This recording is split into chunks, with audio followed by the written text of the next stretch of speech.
3/4 kilo chicken எடுத்து நல்லா மஞ்சள் போட்டு கழுவி எடுத்து வச்சுக்கிட்டோம். அதில் கொஞ்சம் 1 ஸ்பூன் மஞ்சத்தூள், கொஞ்சோண்டு சோம்பு, கொஞ்சம் பெருங்காயத்தூள், மிளகாத்தூள் 1/2 ஸ்பூன், 2 ஸ்பூன் மல்லித்தூள், சில்லி சிக்கன் மசாலா 2 ஸ்பூனு, இஞ்சி பூண்டு பேஸ்ட்டு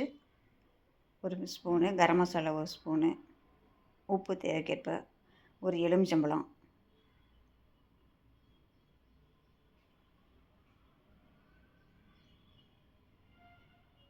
ரெண்டு ஸ்பூன் கார்ன்ஃப்ளவர் மாவு, 1 ஸ்பூன் அரிசி மாவு, கொஞ்சம் கொத்தமல்லி தழை எல்லாம் போட்டு பிரட்டி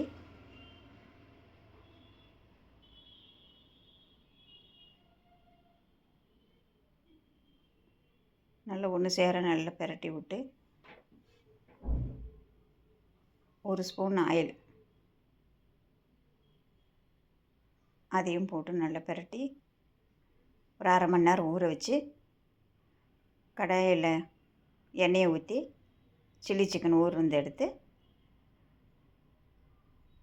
போட்டு மிதமான தீயில் போட்டு ஒரு 3 நிமிஷம் விட்டு ரொம்ப நேரம் வேகணுன்ட்டு இல்லை, ஒரு 2 நிமிஷம் கழித்து அப்படி பரட்டி விட்டு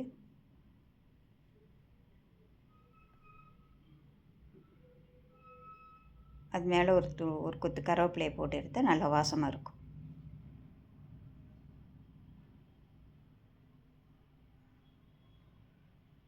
இதையும் போட்டு பொரித்து எடுத்துட்டு